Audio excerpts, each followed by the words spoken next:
This is Optimal Living Daily, episode 1674, Our Ever-Loving Quest to Control Our Lives by Babauta of Zen Habits.net. And I'm Justin Malik. Happy Saturday. Welcome to one of the only podcasts in the world where blogs are narrated to you for free. That's with permission from the authors. If you enjoy it, sharing it with anyone would be greatly appreciated.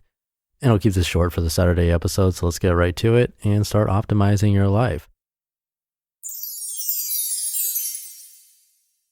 Our Ever-Loving Quest to Control Our Lives by Babauta of Zen Habits.net. Almost our entire lives are spent in a quest to gain control, security, and comfort in our lives. Unfortunately, we never really get it, so we keep trying relentlessly. This is the main activity of our lives. What would happen if we stopped? We could be less restricted by fear, less anxious, less driven by the need for comfort, and more in love with life as it is. You might be surprised by how much we strive for control, the ways we try to get control. The basic nature of life is that it is ever-changing, uncontrollable. When we think we have stability in life, something comes up to remind us that no, we don't. There is no stability, no matter how much we'd like it. And this kind of freaks us out.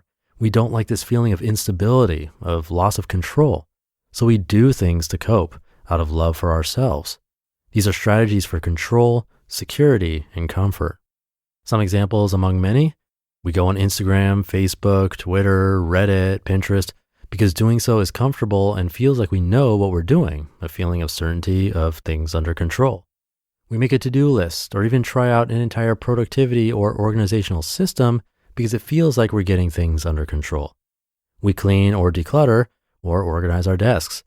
We tackle email because it's out of control and getting it under control sounds much less anxiety-inducing. We procrastinate on a project that fills us with uncertainty and procrastinate with our favorite distractions, which have less uncertainty for us. We get frustrated with other people, even angry, because they're acting in a way we don't like. We don't control that part of our lives and it's difficult for us. So creating a story in our minds about how horrible they are and how right we are and how life would be better if they just did X helps us to feel under control. We try to organize the apps on our phone to avoid dealing with our feelings of difficulty. We plan on paper, in our minds. Everything feels under control when we plan. We research, Google things so we feel we're gaining control over a topic. We buy books to gain control over a topic. We sign up for classes. We make resolutions and goals and bucket lists. We create systems. We try to gain control over our health by creating a diet and workout plan. Shopping feels comfortable. Eating for comfort. Drugs make us feel like we're controlling our state of mind, including alcohol. There are thousands more examples. Examine everything you do with this lens. Is this activity a strategy to somehow gain control? Now, I'm not saying these strategies are bad. They help us cope with difficult things. Some of them result in a healthy life. They all come from a place of love. But it is good to be aware of this need for control, and perhaps this awareness can even help us free ourselves. Why these attempts at control keep failing. So we do all these things all day long when things are feeling uncertain, uncomfortable, out of control, unsafe. They are strategies for control, security, and comfort. Unfortunately, it doesn't work. Let's say you make a to-do list and a plan to make yourself feel under control. Now you have to do the first thing on the list. But this makes you feel uncertain because it's a difficult task and you don't know if you can do it. So you go to the easier things on the list, but the difficult task is still there, just put off for a bit, and you feel bad about it. Eventually you run to distractions or check your email so you don't have to do the task. Or you start cleaning up around your desk. You make some calls. The feeling is still there though in the back of your mind. None of the strategies work. Or take another scenario. You're feeling lonely. You don't want to face this feeling because it's uncomfortable and you don't feel under control. So you eat, or you shop online, or you watch TV or YouTube.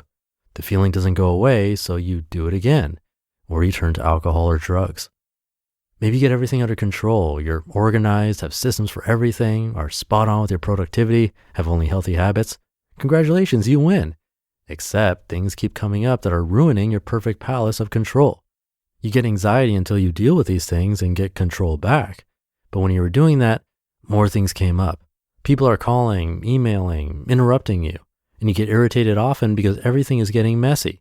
Your OCD is not resulting in a feeling of comfort and control, but just the opposite. Finally, consider that you might feel things are stable, but then someone dies, you get injured or sick, a family crisis happens, your company goes into crisis mode, there's a crisis in your country.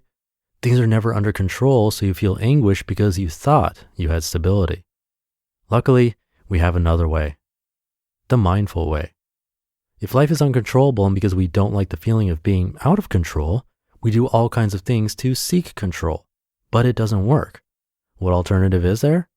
We can practice mindfulness and learn to accept the uncontrollable nature of each moment.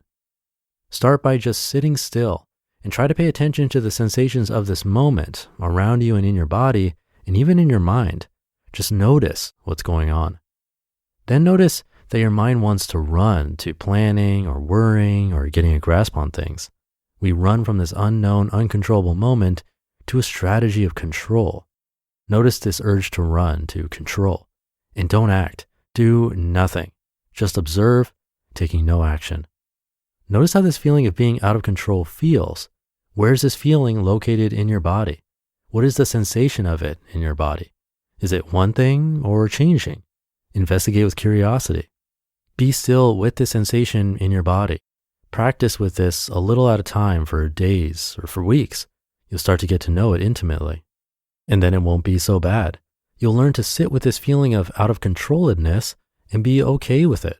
You'll learn to trust in this moment, not to lead to an outcome you want, control, but to turn out just fine. You'll need to do fewer things to get under control, to get comfort. You'll still do some of them because no one ever truly masters this, control, but you'll need it less. And then what? What's left when we don't try to control? Love. We still act, but not out of need for control. We act out of love for others and ourselves. This is the other way. You just listened to the post titled Our Ever-Loving Quest to Control Our Lives by Leo Babauta of Zen Habits.net. Thank you to Leo. His mindful way there at the end is pretty much meditation. If you have any experience meditating in the most basic fashion, which is focusing on your breath, noticing your thoughts, and then going back to your breath, then this probably sounded very familiar. With the practice of meditation, you do exactly that. You sit and observe, learn to sit with it, and focus on something else. Pretty simple, but powerful in different ways. So thanks again, Leo, and thank you for being here. Have a great weekend if you're listening in real time. And I'll be back tomorrow for the Sunday show, where your optimal life awaits.